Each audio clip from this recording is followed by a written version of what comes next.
Light बंद कर दीजिए।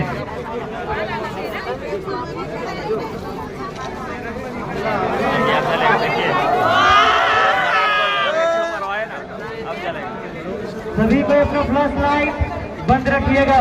निवेदन है, फ्लैश लाइट बंद रखिएगा।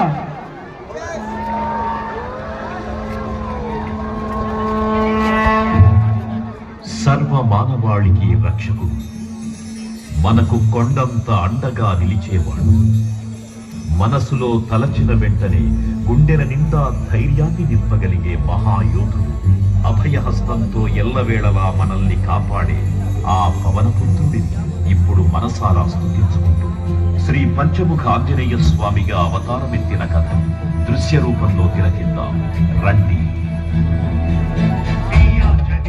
ప్రసన్నాంజనేయం ప్రభాదిత్యకాయం ప్రకీర్తిప్రదాయం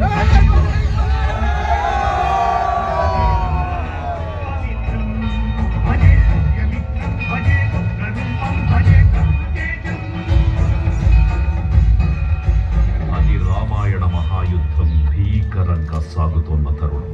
శ్రీరామచంద్రుని సారథ్యం వానర సైన్యంతో లక్ష్మణ స్వామి తనతో పోరాటం చేస్తున్న రావణుడి కుమారుడు ఇంద్రజిత్ తలని బాణంతో ఒక్క వేటుతో వేరు చేశాడు.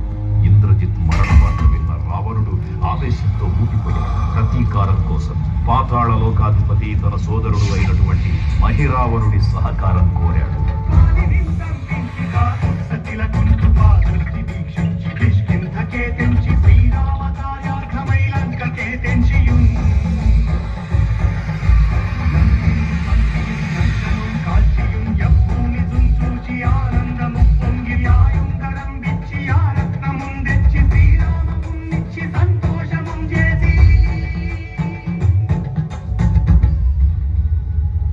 తన ప్రభువులను కాపాడుకోవడానికి వాయువేగంలో పాతాళలోకానికి చేరుకున్న ఆంజనేయ స్వామికి సగం మొసలి సగం వానర రూపంలో ఉన్న వింత జీవి ముఖద్వారం వద్ద కాపలా కాస్తూ కనిపిస్తుంది.